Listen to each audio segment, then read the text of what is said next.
We have reached out to both the Stoughton and Canton police departments, as well as the medical examiner who ruled Sandra's death a self-inflicted suicide. They have yet to get back to us. I'm still waiting. I'm here. Put you on at any time. Mic is yours. For now, though, I'm giving the mic to someone else, NewsNation correspondent Caitlyn Becker. She's been following this case very closely, and she's with me now live on this summer Wednesday. Caitlyn, there are a lot of really uncomfortable details in this lawsuit from the family. Can you go over what a lot of these allegations point to?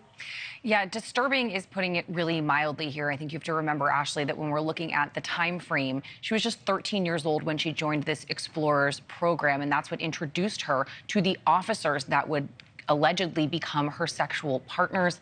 Now, in the lawsuit, as well as this internal police investigation, Ash, and that's what gets me, because the police have looked into this. They both essentially say the same thing, that when she was 15 years old, she allegedly lost her virginity to one of these officers and continued a sexual relationship, which included explicit photos, disturbing videos, explicit text messages, hundreds of them, with 3 of these officers and possibly even more. One of the most disturbing is the idea that she was allegedly passed around like a toy, and that William Farwell allegedly tried to introduce her to other officers within the department and encourage her to also develop a sexual relationship with them. And according to that internal police investigation, Ash, up into the time of her death, it's unclear if any of these had actually stopped happening. So multiple sexual relationships could have been going on at the same time. Of course, you already mentioned the fact that she believed the father of her child was Matthew Farwell.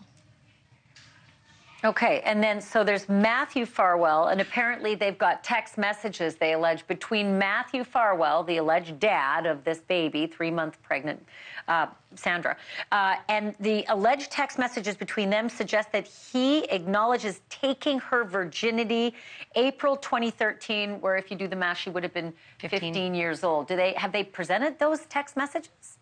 You know, the thing is here that both the police investigation and the lawsuits, like I said, say the same thing. So it appears that they have copies of this. I mean, when the chief of police discussed this at a press conference, she said they went through hundreds and hundreds of these messages, parsed through them. It took a lot of time to see what these exchanges were like. They were very explicit. In some of them, there was the indication that perhaps they wanted to film some sexual encounters with her, the suggestion that she should have sex with other people in the police department. So it does seem that the police have looked through these already, but what we got was kind of just a strong admonishment, but not criminal charges. Yeah, there's this other, apparent exchange between the twin brother to the alleged father of the baby, and that twin brother's William Farwell. The allegations say that there's messaging between William Farwell and young Sandra, asking her to record herself having sex with other officers and send it to him.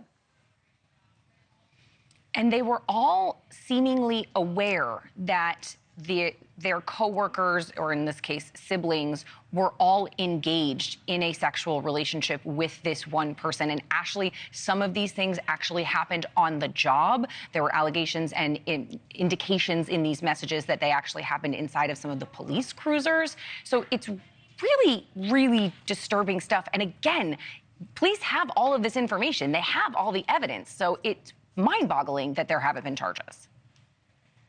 Real quickly, as far as Officer Devine, who ended up becoming the, deputy chief there, apparently there are messages, quote, that he was having an inappropriate, suggestive contact with Sandra while she was one of the explorers in that little program, and, quote, full-fledged sexual encounters by the year of 2020. So I got 30 seconds left for this, but the chief now is Chief Donna McNamara.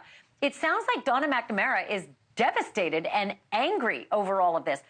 Are there going to be charges if they have all this, text messaging evidence? That really remains to be seen. And you're right, she is angry. She said as much in a press conference and in statements. She's had strongly worded things, but she did even indicate that as officers, they were sort of derelict in their duty and they had lied and they had covered up things. So she's aware of that. It's curious that there haven't been any charges. And of course, we have 2 sets of charges that we could be talking about here. There are the alleged sexual assault charges against these guys. And now there is the question as to whether or not this suicide was in fact a homicide, according to Dr. Michael Botter, who came in and discovered that the hyoid bone had broken, which is not something that typically happens in a hanging, but it happens in a strangulation. So we could be looking at 2 sets of charges, and it does seem that the investigation is ongoing. Thank you for watching. Go to newsnationnow.com to find NewsNation on your television provider. And don't forget to click the red subscribe button below to get more of NewsNation's fact-driven, unbiased coverage.